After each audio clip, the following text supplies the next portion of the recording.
Hello students, I am Deepak Shukla. Today I will explain the active and passive voice. This is the remaining portion of the active and passive voice that I have already explained in my first video. Now in this video I will continue active and passive voice further.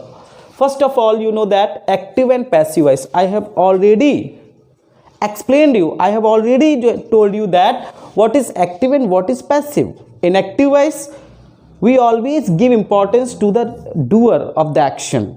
जो हमेशा inactive voice में हमेशा हम लोग क्या करते हैं, जो एक्शन करता है, जो कोई काम करने वाला होता है, हमेशा उसको इम्पोर्टेंस दी जाती है. और पैसिव वॉइस में हमेशा ऑब्जेक्ट को, यानी जो वर्क किया जाता है, हमेशा उसको इम्पोर्टेंस दी जाती है.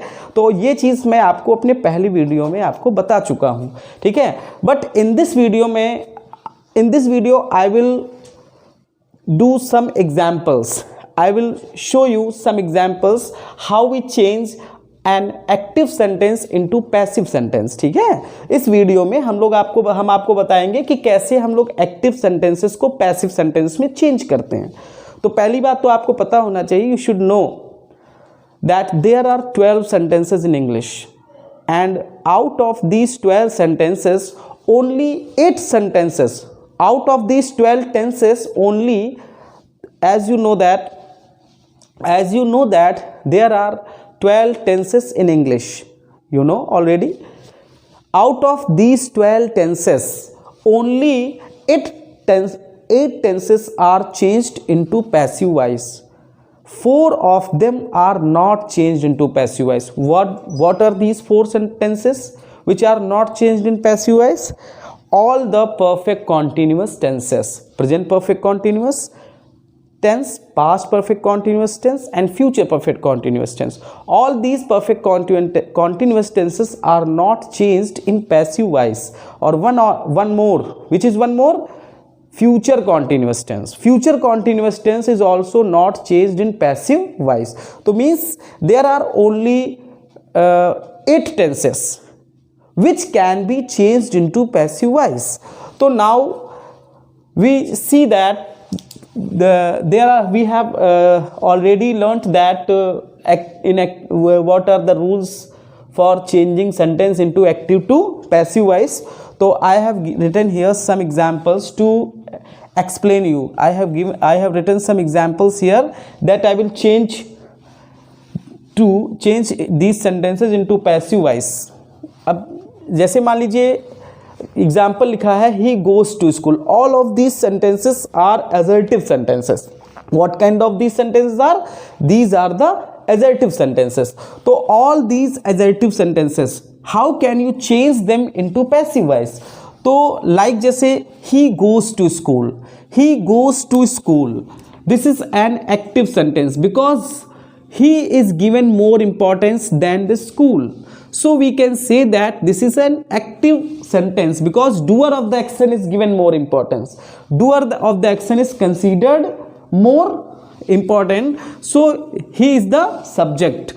So now when we will change this sentence into passive voice, a subject goes to object place and object comes to a subject place.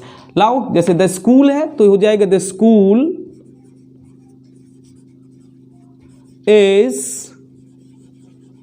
gone by him. Now you can see that this is your passive sentence.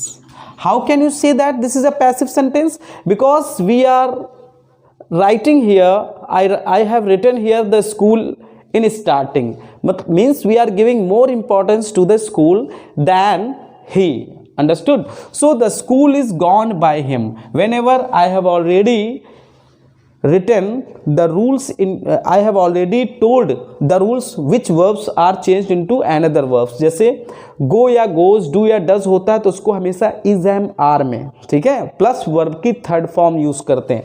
तो आपका जैसे लिखा he goes to school, तो जब इसको हम passive में change करेंगे तो हो जाएगा the school is gone by him. ये आपका क्या हो गया?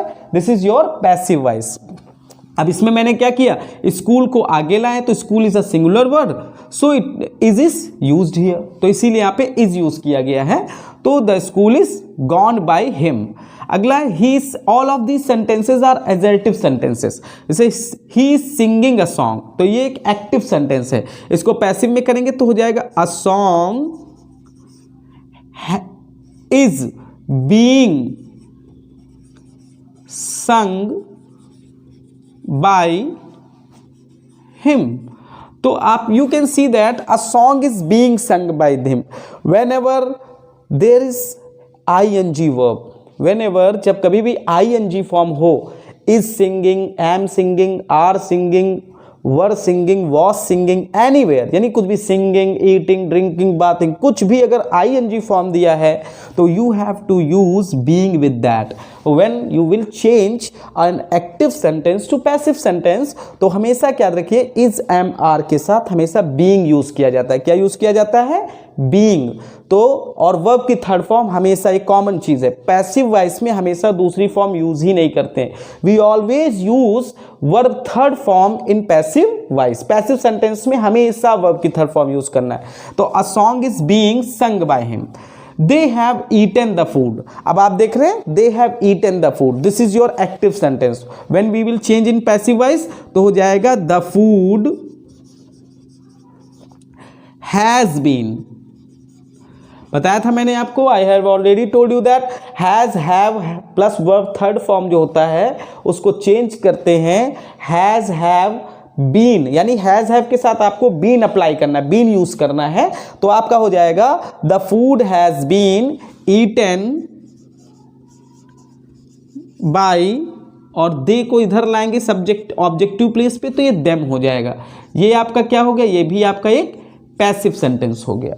And the next is she can do this hard work. अब जैसे आप ये आपका एक एक्टिव सेंटेंस है, इसको जब हम पैसिव में करेंगे तो हो जाएगा this hard work can be done. तो जितने भी मॉडल्स हैं, जैसे आपका कैन है, कुड है, मे है, माइट है, इनके साथ हमेशा आपको बी यूज करना है, और बी रहेगा प्लस वर्ब की थर्ड फॉर्म। तो हो जाएगा this hard work can be done bye, यहां पे क्या हो जाएगा, हर। अब ये आपका क्या हो गया, ये हो गया पैसिव वॉइस। तो आपने देखा कि हम लोग क्या करते हैं, जब कभी भी एक्टिव से पैसिव यूज करते हैं तो सबसे इसमें एक कॉमन चीज़ है, आप देख सकते हैं हर जगह आपको थर्ड फॉर्म दिखेगी। जैसे यहाँ भी आप देख रहे हैं थर्ड फॉर्म है, ठीक है, यहाँ भी आपकी वर्ब की थर्ड फॉर्म है, देखिए यहाँ भी आपकी वर्ब की थर्ड फॉर्म है, यहाँ भी आपकी वर्ब की थर्ड फॉर्म है, और यहाँ भी आपकी वर्ब की थर्ड फॉर्म है, ठीक है, हर जगह आपकी वर्ब की थर्ड फॉर्म है, एवरीवेयर वर्ब की थर्ड फॉर्म है। तो this proves that we always use verb third form in passive voice. A subject goes to object place and object comes to subject place and subject is connected by the word by, यानी हमें subject को by से connect कर देना है। किसके द्वारा ये काम किया गया, जैसे ही गोज टू स्कूल, वह स्कूल जाता है, the school is gone by him, उसके द्वारा स्कूल जाया जाता है, ठीक है, स्कूल उसके द्वारा जाया जाता है। तो ये एक तरह का ट्रांसफॉर्मेशन है। Active passive voice is a transformation because the meaning of these sentences is always same, but presentation of these sentences is different, ठीक है। this is according to the subject and object superiority. We use subjects and object superiority. When we give object superiority, then we use then we write in passive form. When we use in subject superiority, then we write in active form. तो इस तरह से आप देख सकते हैं कि ये हमारा जो है ये एडजेक्टिव सेंटेंसेस के थे। ये आपके किस टाइप के सेंटेंस है, एडजेक्टिव सेंटेंसेस हैं, जहाँ पे हम लोग वर्ब की हमेशा थर्ड फॉर्म यूज करते हैं, वर्ब की थर्ड फॉर्म, और ये सेंटेंसेस आपके एक्टिव से पैसिव में हम लोगों ने चेंज किया। Now the students, now active and passive voice of interrogative sentence in the अभी मैंने आपको जो एक्टिव पैसिव बताया वो आपका था एडजेक्टिव सेंटेंसेस का। अब ये जो एक्टिव और पैसिव वॉइस है ये इंटरोगेटिव। अब मान लीजिए if your sentence is an question sentence or if your sentence is an interrogative sentence, then how can you change an interrogative sentence into a passive voice? तो आप जानते हैं do you play hockey every day, तो ये आपका क्या है, एक एक्टिव सेंटेंस है. What is this? This is a active sentence. और इसका मतलब होगा do you play hockey every day, क्या तुम हर दिन हॉकी खेलते हो? तो ये आपका जो हो गया एक एक्टिव सेंटेंस है. और इसको जब हम पैसिव में चेंज करेंगे तो आएगा, हो जाएगा is the hockey played by you every day. अब is the hockey played by you every day, ये आपका क्या हो गया, पैसिव वॉइस हो गया. यहां पर आप देख रहे हैं हमने क्या किया, डू या डस, गो या गोस को हमेशा इज एमआर में चेंज करते, तो जहां पे डू लिखा हुआ है उस डू की जगह मैंने क्या किया है, उसकी जगह मैंने यहां पे इज लगा दिया. और यहां पे देखिए प्ले था, यहां पे प्लेड हो गया, यानी यहां भी हम लोगों ने क्या किया, वर्ब की थर्ड फॉर्म को यूज किया. यहां भी हम लोगों ने वर्ब की थर्ड फॉर्म यूज की है. यहां भी वर्ब की थर्ड फॉर्म है, यहां भी आप देख सकते हैं वर्ब की थर्ड फॉर्म है, यहां भी आपकी वर्ब की थर्ड फॉर्म है, ठीक है. और यहां भी आपकी वर्ब की थर्ड फॉर्म है, यहाँ भी आपकी वर्ब की थर्ड फॉर्म है. तो आप देख सकते हैं कि in passive voice we always use verb third form. Will they go to Kanpur today, ये भी आपका एक एक्टिव सेंटेंस है, तो इसको पैसिव में चेंज करेंगे तो विल को विल में ही रखते हैं. विल है, कैन है, कुड है, मे है, माइट है.